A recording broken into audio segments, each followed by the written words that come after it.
Informed Sources is made possible in part by Susie and Pierre G. Villeray.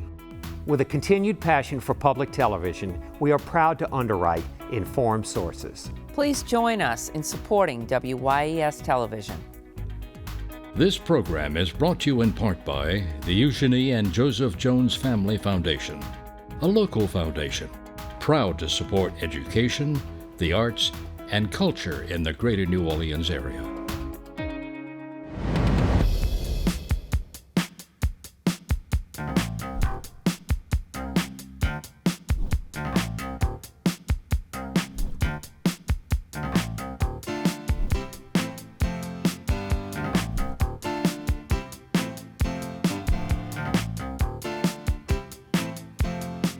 Hello, everyone. I'm Roby Chavez, communities correspondent with the PBS NewsHour. Marcia Kavanaugh is away. There have been summers when the worry has been about high waters in the streets. This year, the concern is about low water in the river. We will look at the science. And there was a rising tide at this year's Essence Festival, emphasizing hip-hop over pop. We will see how the crowd responded. Elsewhere, the controversy over building a new jail continues. Nevertheless, civilians are helping to improve police response times. And in a nod to motherhood, we will take a special look at a recent rescue involving a young dolphin and her mom. Joining us are tonight's Informed Sources, Errol Laborde, producer of Informed Sources, Mark Schleifstein, the Times-Picayune New Orleans advocate, LeBron Joseph, news anchor, reporter at WGNO-TV Channel 26, and Mike Perlstein, investigative reporter with WWL-TV Channel 4. Mark, let's start with you tonight. A lot of talk about just how low the river is and the problems that it's causing. Talk to us about that. Yeah, so it really has become a problem that this is the second year in a row we've seen it. It's the fifth time in the last 10 years that we've actually seen this. The river is expected to be low enough so that salt water will be moving really north of Myrtle Grove. And so to stop that, the Army Corps of Engineers is in the midst of hiring a contractor to build an underwater dam, basically. They call it a sill, that will be built across the bottom of the river, about 45 feet high, that will block the salt water from moving upriver. Now, what happens is that the water in the river is actually fresh, and there hasn't been enough rainfall in the Midwest and the farther north to keep the water levels high enough to keep the salt water from the Gulf from moving north. If you looked at the bottom of the river actually is at sea level all the way up to Natchez, Mississippi.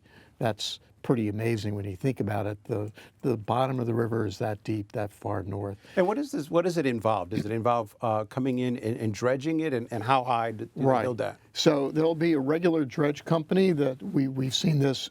We see this numerous times. They've been dredging the river for the last couple of years to actually lower the bottom of the river to let larger ships come in. So these dredges will come in. They'll mine sand from upriver and pour it into the bottom area, about 1,500 feet across, and until it gets high enough so that the salt water is heavier than the fresh water that goes on top, and that salt water is coming in underneath the fresh water, so they will block that salt water for, hopefully until the river gets more water in it. And you were saying this is, I think, the fifth time that they've done this in the last few years. Your reporting said that the last one was done 9 months ago. How often will they have to do this? And I guess the trend is just the lack of rainfall up north. That's a real good question. It's one of the issues that everyone is facing is this a result of climate change? Is there something going on? Is it just the fact that we've moved to an El Nino this year, that kind of a pattern that it sometimes affects the way rainfall occurs in the upper United States?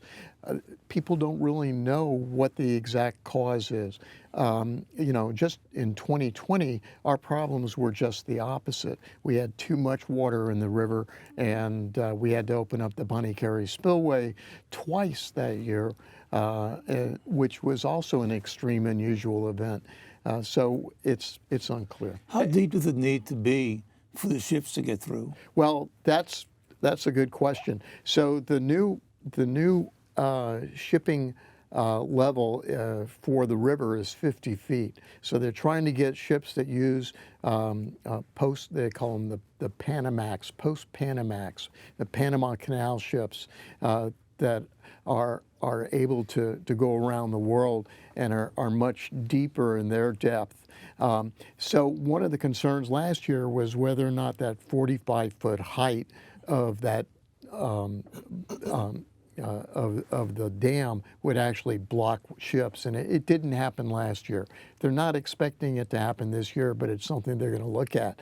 The more difficult concern that they have is actually shoaling farther south on the river from the slowness of the water flowing through that bottom of the river allows a lot more sediment to pop in. So sometimes last year they did have too much sediment in, and they had to block those Panamax ships. They had to unload them, a portion of their cargo, and put them on smaller boats and bring it in. That might happen again this year, but it hasn't happened yet. And all of this also brings some health concerns, particularly to those lower down the river, all that sodium and chloride from the salt water. Right. That is the real reason why they're doing it. Not for the southern part, because they're already being affected, and this will not affect them. They're still going to be having too much salt in the water treatment plant there. But what they're trying to do is put equipment in that facility that would be able to get the salt out of the water. And they're also attempting to fix a facility that's a little bit further upriver that was messed up in the last hurricane and hasn't been brought back online.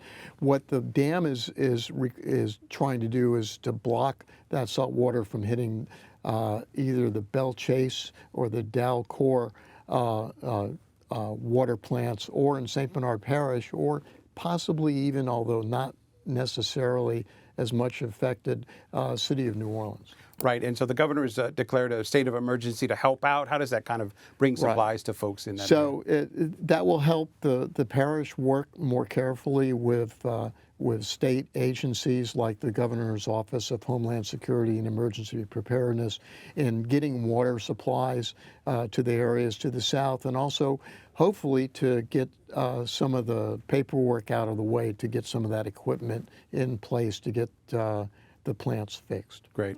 Good reporting there. I appreciate it, Mark. Mike, let's move over to you. You've been reporting on continuing issues over the New Orleans Justice Center Phase 3. Tell me what you're reporting this week. I think there was some design issues that you were able to uncover. Well, yeah, just to quickly explain what Phase 3 is, this is a whole new wing of the existing jail that would take care of the most acute mentally ill inmates. And it's been debated, it's been litigated. We're at the point where the federal judge is losing patience. Of course, this is all part of the big jail consent decree to improve conditions for inmates.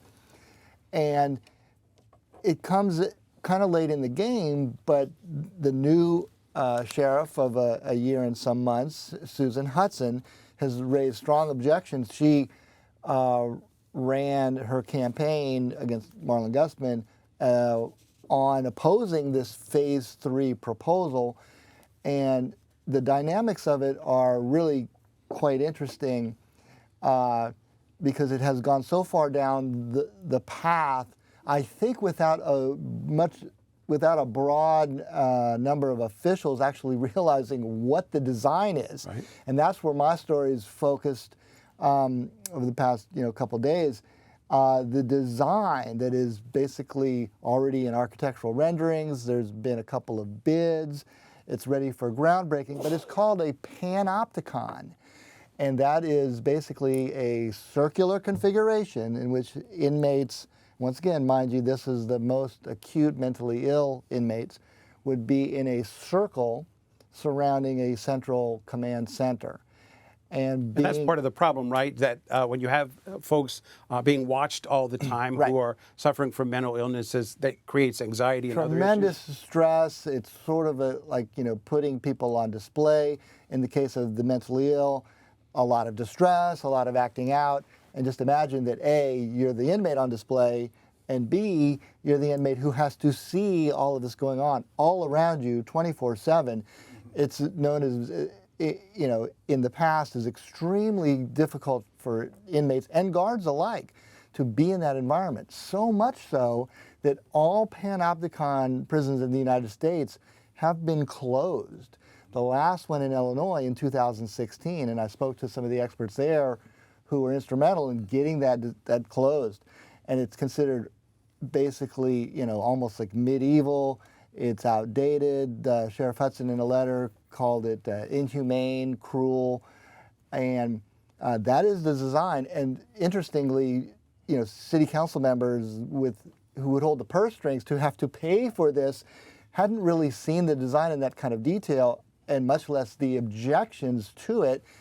That is, probably something that's, at least going to give the council some pause, that we would be the only city in America now using this somewhat discredited design that is basically discredited for all inmates, but especially for those who have, psychological problems. Right, and you pointed out that this design dates back to the 1780s. 1785. No longer in existence here. And you also mentioned, like, the judge in the case, the consent decree monitors, they all have indicated before, like, it's time to stop talking. Right. So now, what's next? And certainly there's a need for, greater mental health care and capabilities in the prison. And that was, the original litigation 10 years ago that, sparked the lawsuit and the consent decree. So no one's arguing that it's not needed.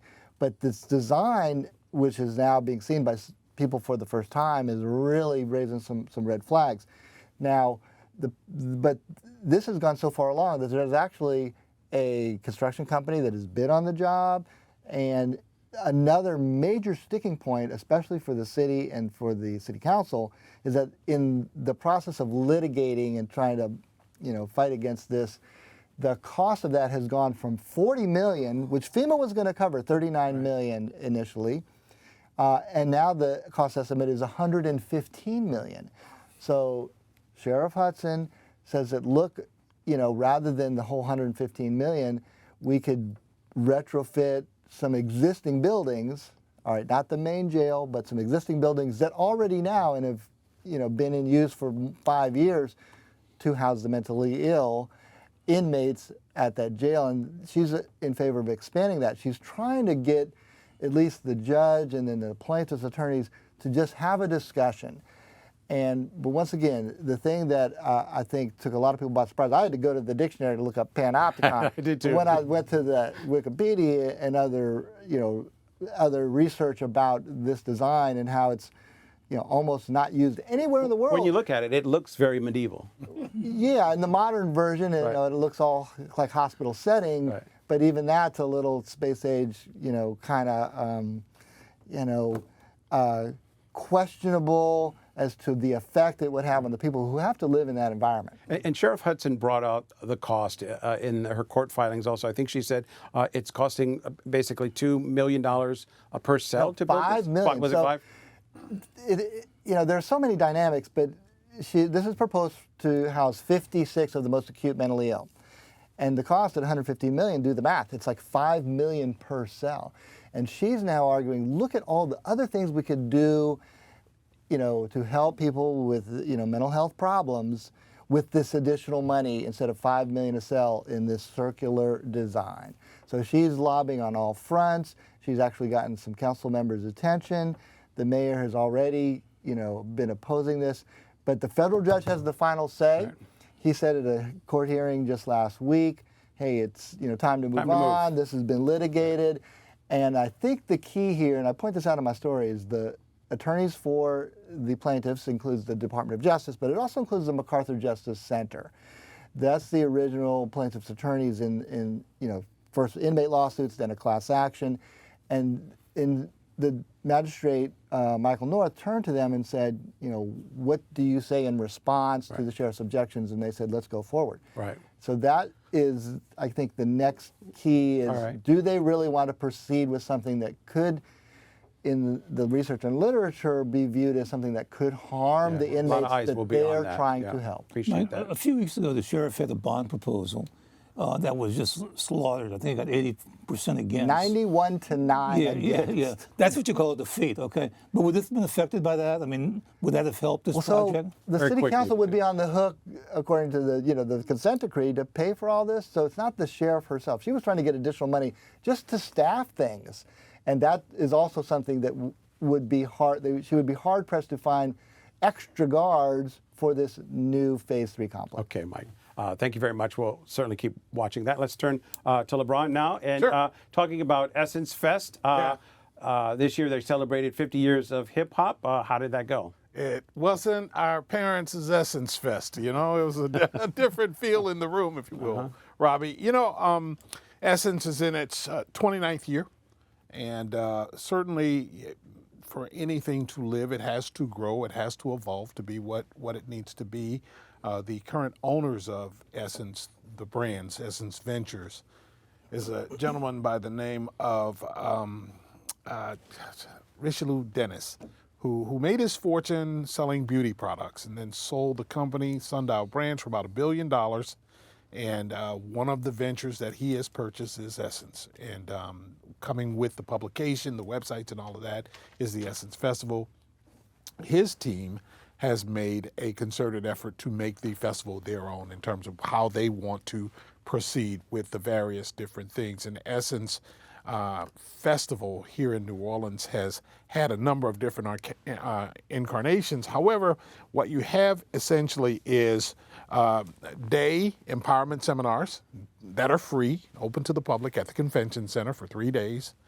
And, the weekend of the 4th of July and night concerts at the Superdome. It's kind of how it was designed in the very beginning. It's a formula that has pretty much worked for the most part, been lucrative for the Essence folks, lucrative for the city of New Orleans having that here on a 4th of July weekend, when in fact traditionally was a very slow time for our hotels and all that. They go into the weekend. We don't have specific numbers on attendance just yet, but I do know from speaking with Mark Romick and the folks at the city that we went into the weekend with a 90% occupancy on hotel. Of course, that doesn't, I guess, account for the number of people who came to town. Does it account for tickets that were sold to the concerts? We don't know. Mm-hmm. But Essence also goes into this with a number of significant major sponsors that are national brands, including Coca-Cola and Disney and people like that, AT&T. So I don't think that they're crying in their beer in New York, this week or whatever. They probably did pretty well, regardless of whatever the tickets did at the Superdome. I also know that, some of the newer things that have happened in Essence in this current incarnation has been a live broadcast pretty much of the Superdome stuff on Hulu, which is pretty cool. I mean, if you don't go to the show and you're still a fan of some of the music, you can actually watch it at home. A lot of the larger festivals, the Coachellas and all that, are getting these streaming deals and doing that kind of stuff, which is possibly also additional revenue. You also have that gentleman, Richelieu Dennis, also owns a number of other different brands, including a concert series in New York called Afropunk. This is the first year they kind of brought that to Essence to a sort of a side event. He owns a brand called BeautyCon, which is, a thing that happened here during the Essence Festival. It's almost like a beauty sort of expo, if you will. By and large, there are a lot of moving parts to what it is they're trying to do, depending on who you ask. Sorry. No, I was just going to say, depending on who you ask, all of those events, did they do them all well? We don't know. Right. You know what I mean? There's some yes and there's some no there. And I was going to say, it's still important to acknowledge 50 years of hip hop, which I think Ice-T had said, it started out as a fad. Now everyone's got gray hair. Everybody's got gray hair. I'm in the first generation of, Grandmaster Flash, me in high school at St. Aug, These guys, The Essence folks, in doing that, though, and going total hip hop, there was a time that there was no hip hop at Essence, and they were staunch. We're not going to have that here at our festival. We're an R&B festival, this, and this. But that was a few owners ago. You know, these guys completely embrace it as well. So yes, younger, there was some controversy. First, you mentioned hip hop.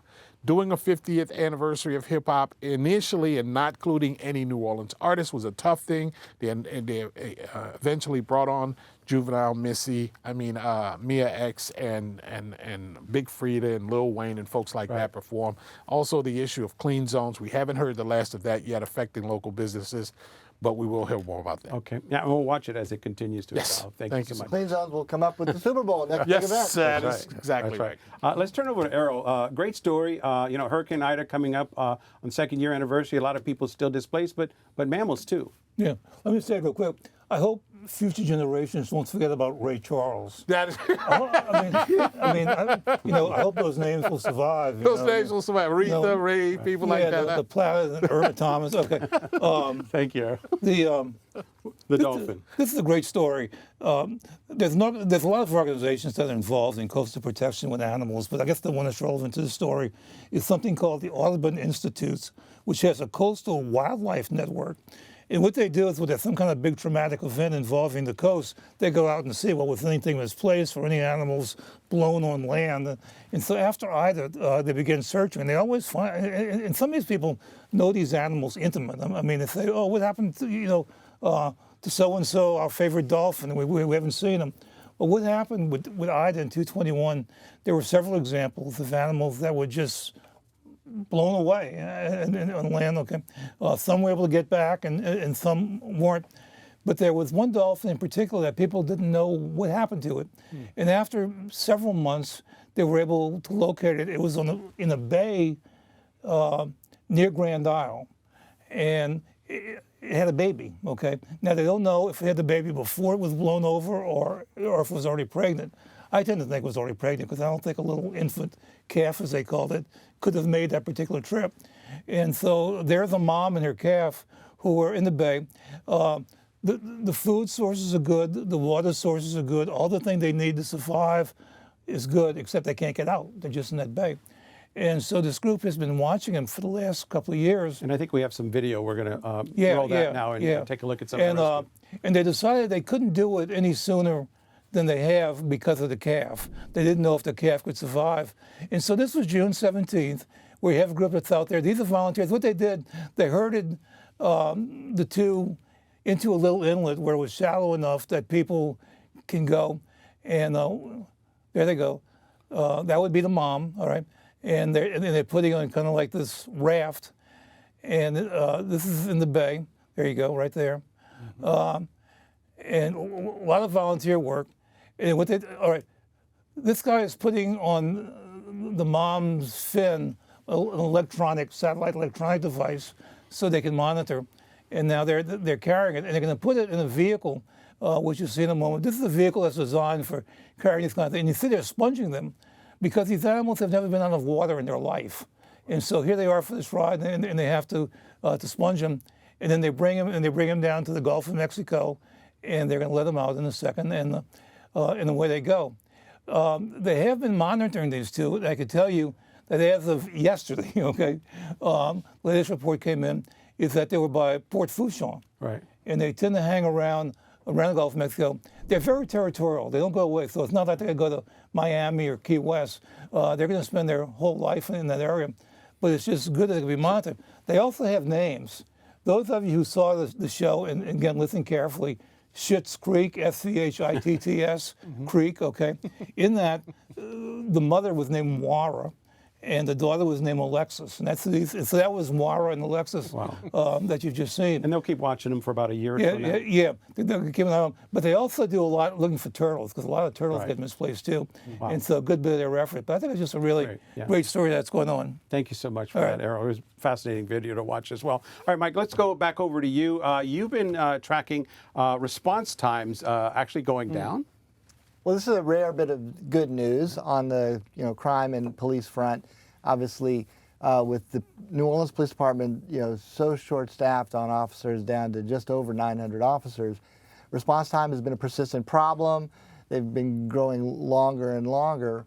But it looks like some efforts pushed by the city council, police department, city are paying off. And foremost is the civilianization of some administrative jobs that had been manned by police officers. You have civilians replace them in jobs that don't require a badge and a gun, and it allows these officers to go back to the front lines, respond to calls.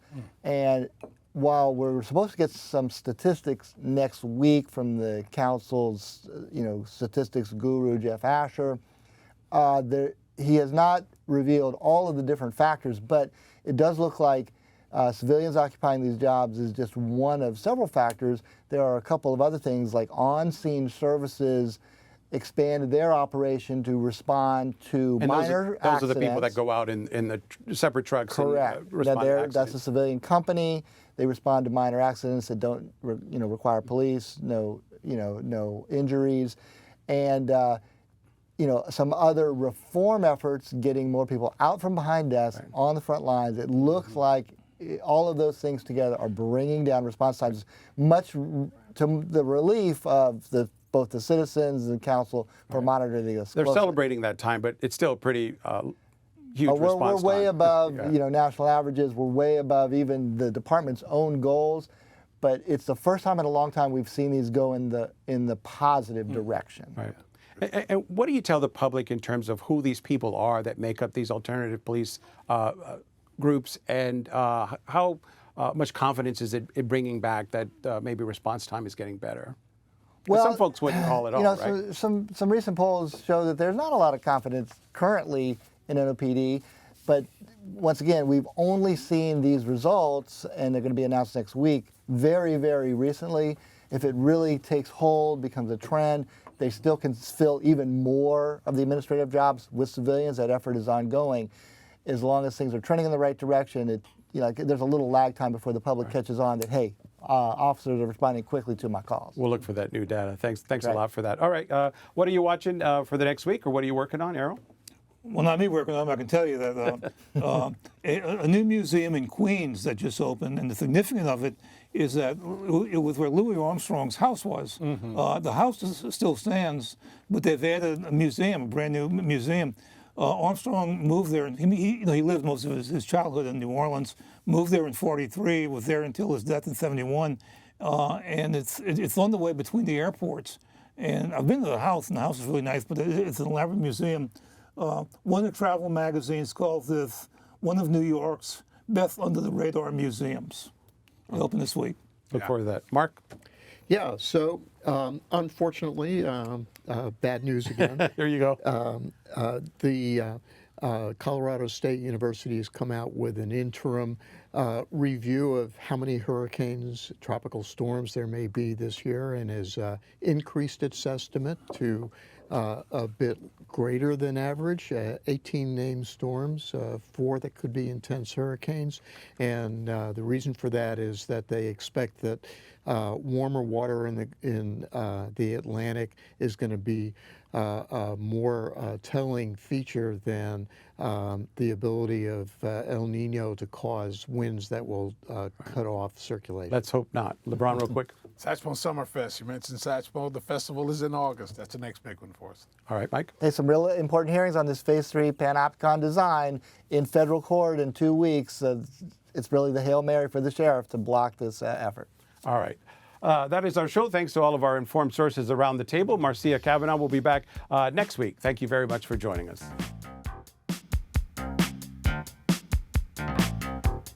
Informed Sources is made possible in part by Susie and Pierre G. Villery.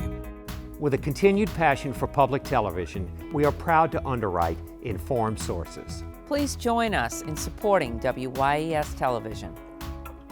This program is brought to you in part by the Eugenie and Joseph Jones Family Foundation, a local foundation proud to support education, the arts, and culture in the greater New Orleans area.